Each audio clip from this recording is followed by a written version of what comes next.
What happens when the foundation of the global system is pulled away? This is not a theory. It is a scenario with real-world deployments already in motion. For decades, the US dollar has functioned as the world's primary reserve currency.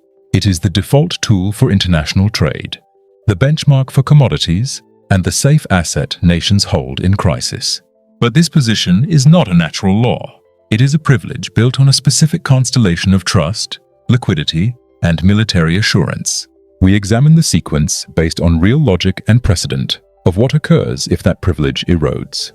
The trigger is not a single event, but a consensus. A critical mass of major economies, driven by geopolitical friction or systemic risk, decides to materially reduce dollar dependency. The first signal is in the bond markets. Foreign central banks, led by strategic competitors and commodity exporters, begin a calibrated, long-term divestment from US Treasury holdings. They are not dumping, but slowly redirecting flows. The goal is not chaos, but insulation. This steady withdrawal of demand for US debt places gradual, persistent upward pressure on American interest rates. The US government, accustomed to financing its deficits with global capital, now faces higher borrowing costs.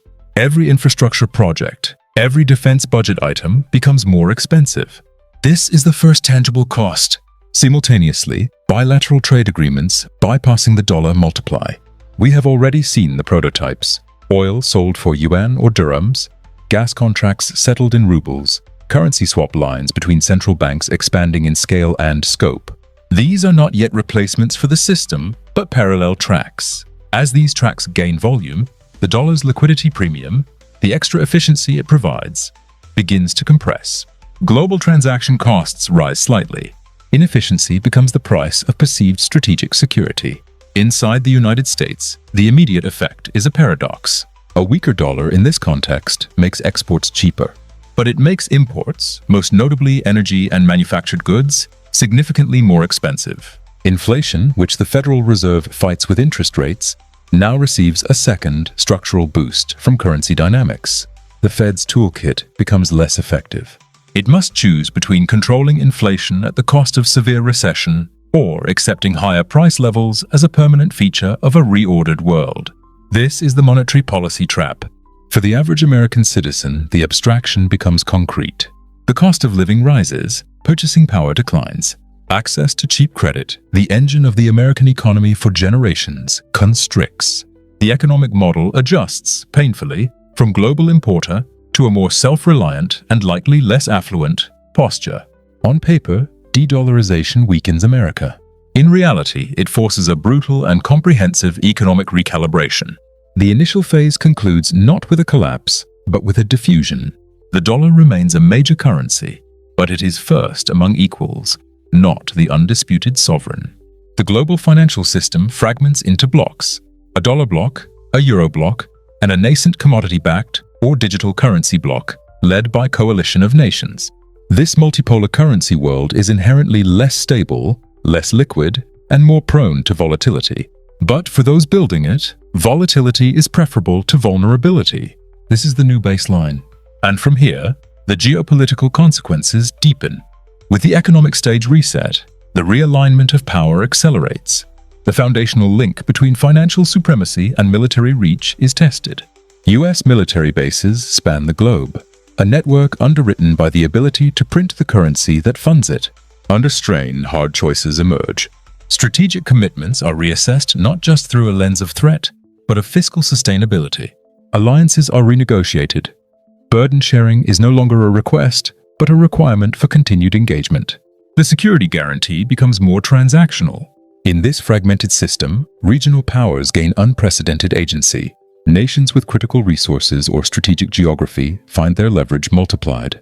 They can shop for partnerships, playing currency blocks against one another. The petrodollar cycle, which once recycled global savings into US assets, is broken.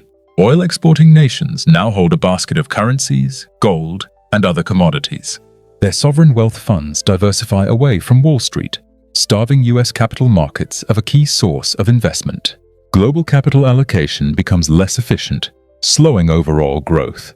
The weaponization of financial infrastructure, sanctions, exclusion from SWIFT, becomes a far blunter instrument. With alternative payment rails and reserve assets available, targeted states can mitigate the impact. The deterrent power of the US financial system diminishes. This does not make the world more peaceful. It makes it more contested.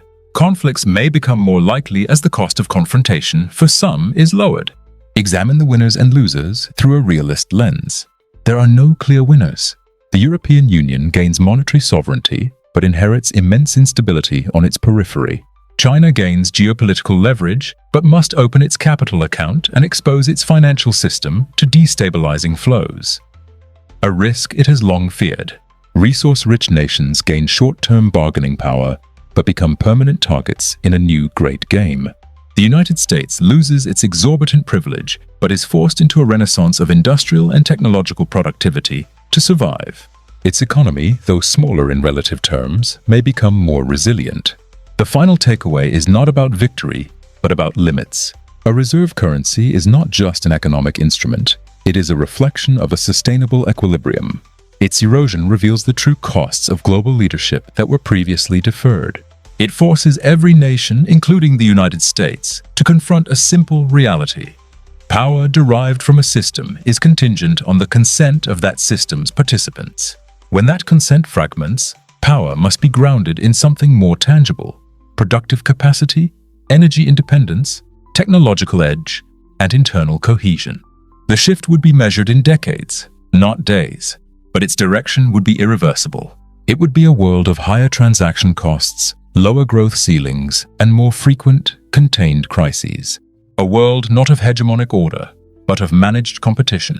The question is not if the dollar can be replaced, but whether any nation is willing to pay the price to provide the public good of a new, stable, and open global financial system. The evidence suggests the answer is no. We are left with a fractured landscape where the primary currency of power is no longer debt, but durability. For more analysis that separates signal from noise, consider Think Cell.